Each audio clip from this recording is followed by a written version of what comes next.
every week I tell you how excited I am to talk to people who are doing things, making a difference, and spreading stories that I'm sure you're interested in. And today is no different. It is my pleasure to talk to somebody who I've kind of watched from afar because she's done so many things, making history and trailblazing. It is my pleasure to talk to Star Jones today on The Pulse. How are you today? Hi, Bill. I'm great. Absolutely. Been having a lot of fun down here in Atlanta over the course of the last few months. And sort of jumping right back into the frying pan and the fray. First, congratulations. We'll start there. You've been in TV for a minute, but you got a new show. You know, when the new show comes around, there's just a little bit of organization and planning that one must do. And so, of course, you know me, the lawyer, I'm going to always make sure that the stuff is right. So I started to look over my SAG-AFTRA information, and, you know, it hit me like a ton of bricks. I've literally been working in television consistently every single year since 1992. Wow. I have 30 years in the business. And I realized that as an African-American woman, that's not something that folk get to say all the time. No. Now, to have this opportunity to take over a very storied franchise. You know, Divorce Court is the longest running court show on television. Really? And yes, indeed. And it has had multiple iterations. And the ones that, you know, probably these generations are most familiar with are the amazing African-American women who've come before me, Judge Maybelline and Judge Lynn Toller and Judge Faith. And so to be able to build upon that legal legacy that those women have already laid is the opportunity of a lifetime. I like to start by, especially people as accomplished as yourself, I'm always curious as to how you define yourself. So if you're telling your story, you got a whole SAG-AFTRA and all of those pages you just had to look through. But when you define Star Jones, how do you do that? I had the opportunity to speak to some young people in Alabama. I was speaking at the University of Alabama, and they asked that same question, or a question very similar to it. And what I said to them is what I'll say to you. It's really important that you be the author of the only dictionary that defines you. Okay. You must write your own narrative at all times. Otherwise, you will allow someone else to write that narrative, and you may not agree with it. So as that author of the dictionary that defines me, I would tell you that I am a woman who is unapologetically Black and beautiful and brainy, and I'm okay about that. Okay. I care about people and places and things that make life better for us all. That's just who I am. And I'm pretty proud of the fact that I still feel like I can walk into any room with confidence and knowing that I am prepared for whatever God has for me next. Yeah. So that's how I would define myself. Iyanla Vanzant was our first guest on The Pulse. Impressive. No, and yeah, Iyanla's great. But what she pointed out was very similar to what you were saying, is that she doesn't allow people to put her on a pedestal or define her, because if you allow people to do that, they're also the same people who can knock you off of that pedestal and redefine you. Absolutely. It's interesting that two successful Black women with this type of career longevity live by that same lifestyle. You don't get to define me. Yeah, but you know, Bill, here's the thing. If you can get this next generation to understand that, especially in the social media world that we live in, because a lot of young people are really getting their identity from other people, and it's a false identity. Social media in some ways makes you think that you are not as accomplished as those that you are following, when in reality, a lot of that is very fake. And that's really what I try to impart to young people as they define themselves, because this is a very weird time in our society. And I want young people to feel as special as I know this generation can be. We're spending some time with television commentator, journalist, and now the new host of Divorce Court, Star Jones. Let's keep the conversation going. 30 years in TV consecutively in some capacity. And people see that, and some may know you from that. But your time in TV has not just been, in quotes, entertainer. You legitimately are a litigator and were a district attorney and all of those things. Is that part of your story to these young women that you're hopeful to inspire? I've been in the game so long, I sometimes forget the opportunities that I've had to shine, on a public stage in a variety of capacities. And yes, you're right. I started off my career as a young prosecutor in Brooklyn, New York. And one of the things that I'm still the most proud of is passing that bar exam on the first try. But I say that to tell you that no matter what I've accomplished, I know that my education was the foundation of every single thing I was able to accomplish. I started off as a public prosecutor, and I quickly moved to become a senior assistant district attorney. I was the youngest homicide prosecutor in New York State. And in my 20s, being in charge of some of the most serious cases in New York, some of the most high profile cases, it really did prepare me when that opportunity came for television. And then I became legal correspondent for NBC News, as you're aware. Mm-hmm. And then from there, I got to cover some of the most significant high profile cases in our country throughout the 90s and the 2000s.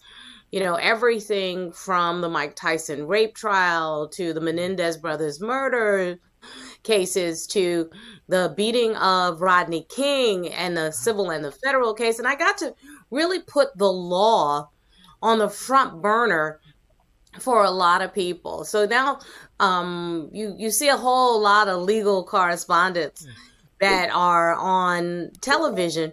But I think in some ways I sort of created that genre because I was one of the few young people who was actually in the trenches talking about the law and making it user friendly. You were ready. You were ready. Do you ever have to remind people? Because and maybe this is personal. I feel like sometimes people are like, you're just on TV. You're the talking head, not you personally, but people on TV in general. Have you ever had to go, wait, don't get it twisted. Like there is preparation along this journey to get here. It's sometimes you do have to say, I am an actual lawyer. I'm somebody that actually has picked juries. I'm actually someone who at the end of a verdict hears guilty or not guilty. I actually am someone who had to argue to put a man or a woman in prison for the rest of their life. I mean, and those kinds of considerations are actually very important. But then to take that law degree and use it in television is one thing. But I use that law degree to also advance in business. So, after I did The View, which was the most wonderful experience that sort of launched a lot of the work that I was able to do, I got to work in a public company as the president of a publicly traded company on the NASDAQ. Yeah. As we watched, Bill, the wonderful, talented, amazing Judge Ketanji Brown become the next Supreme Court justice, we were struck by the fact that she walked up in there so doggone prepared. Nobody could question. I mean, tried. And they tried, but it didn't work. At the end of the day, even they had to say, well, you know what? She is qualified. With all of that background and all the things that you've done, legally, professionally, personally, why divorce court? Why did you want to do that? Why did you jump at that opportunity? Oh, my gosh, Bill. Well, first of all, to be able to join that legacy of other Black women. And I don't take that lightly. I don't say that because it probably looks good on paper. I say it because with all humility, there's some bad sisters who work in the legal field. And I don't think that we give our sisters the credit for paving ways for us in so many ways. I love listening to Judge KBJ talk about the people who came before her and who allowed her to get to that space. You know, that's that acknowledgement that you didn't do it on your own. And so the fact that I get to continue a legacy of African American women legal excellence is a great opportunity. I think what I got to bring to the table, and that's what the people at Divorce Court really wanted from me, is I bring empathy, because no judgment whatsoever, none. You don't get to tell people that, you know, all of the choices that they've made are wrong. You get to point out, if you make better choices, you'll have better results. So this is still a mission. It's not just entertainment. It sounds like your career has largely been based on mission-based challenges. Does this still fall into that category? 100%. I mean, I find myself, as I am being the judge on Divorce Court, taking off my judge hat and putting on my Auntie Star hat. And often you actually hear it, because I introduced the whole concept of the sister code. And in case you're not aware of that, Bill, the sister code is you don't mess with other people men. Okay? I think that's a good life code, but other people men. Okay? Mm-hmm. That's in the sister code. You don't do that, because one day you're going to want your own man, and you don't want anybody messing with them. And how you get them is how you lose them. That's just in the sister code. And I think people have forgotten that. So bringing a level of integrity, responsibility, and accountability in an age where people don't have a lot of that, that's what we're doing on Divorce Court this season. And it is going to be rocking and rolling. To be hearing so much from Star Jones, information I really wasn't even aware of. So let's get right back to that discussion. We were chatting before we actually started, you know, the discussion for everybody else. It's a lot of work. Before I got into TV, I fully admit this because I used to work in talk radio. And I would sit back and watch TV and go, wish I had that job. All you got to do is show up, they turn the cameras on, you talk for half an hour or an hour. And I don't think people realize all that goes into it. You're working to film this show. Oh, yes. Well, first of all, these are real cases. These are real people. I'm not sure that I even fully appreciated that. Okay. I was remarking to my producing partners just this week, I don't think that people fully understand. These are real people's lives. There's no actors whatsoever. These are people who are dealing with real trauma in their relationships. Okay. And I actually prepared 9 shows a day. Whoa. Okay. So those are 9 different sets of lives who are bringing whatever drama and trauma that they've been going through to my bench. And each and every one of them is entitled to my full attention.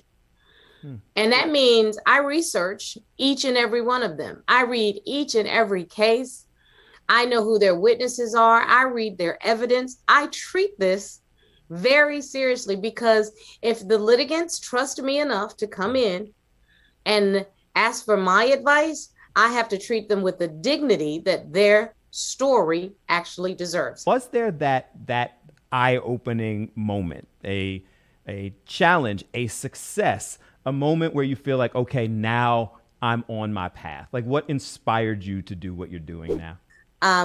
My big eye-opening moment became a very public one. I'm sure people are very well aware of, is when I had to confront my weight.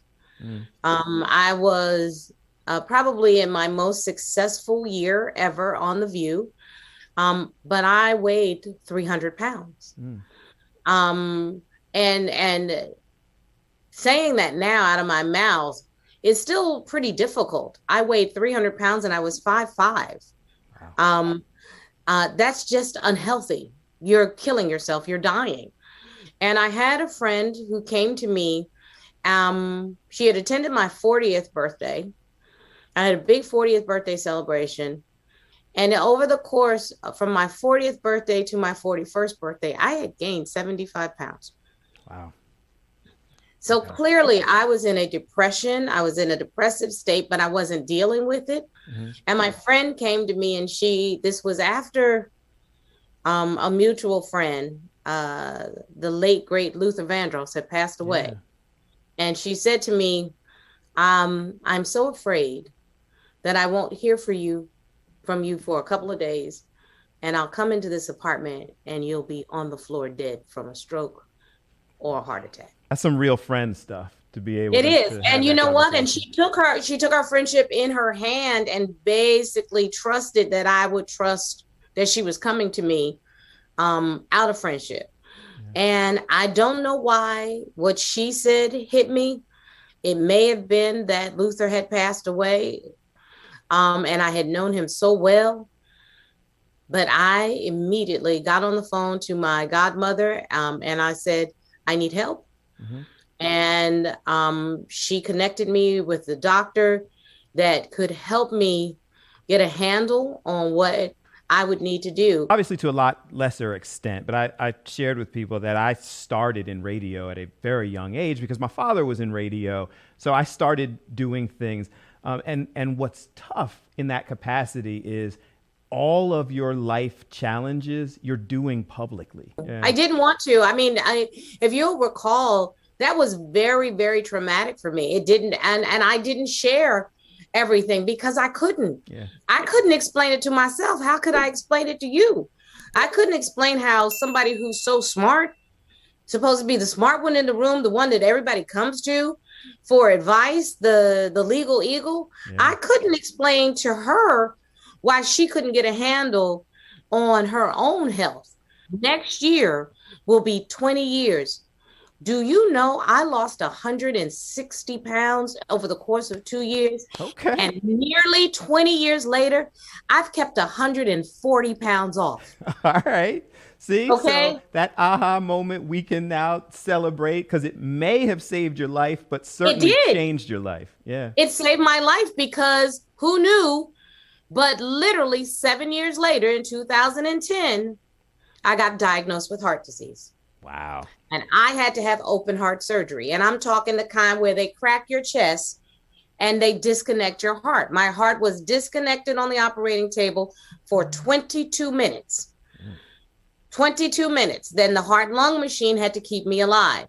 And there's no way a 300-pound person would have been able to live through that kind of surgery. Star Jones with us today, sharing so many of her stories.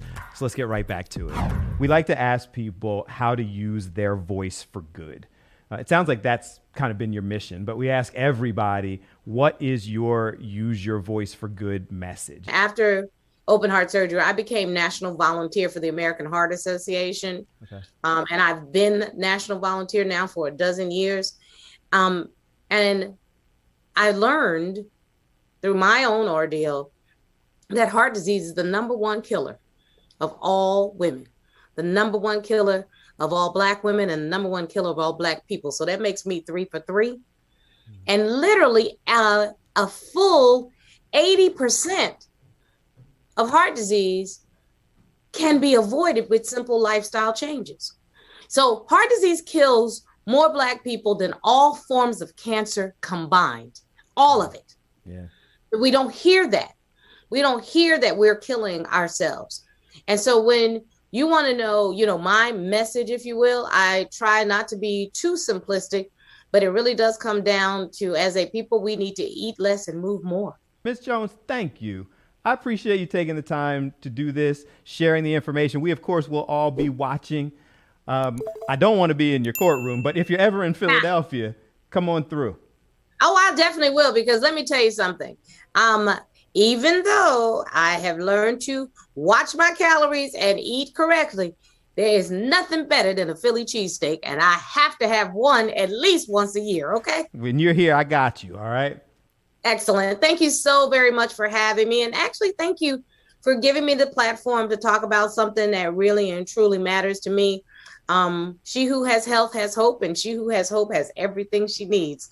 So let's get us healthy as a people. I often say the thing that I enjoy the most about this show is hearing people's challenges and how they overcome them, hearing their inspiration. And Star Jones certainly shared all of that. Remember, if you want more, the podcast is always available every week. every place that you get your podcasts. Follow us on social media at BillAFox29, and make sure you're watching again this time next week. Have a good one.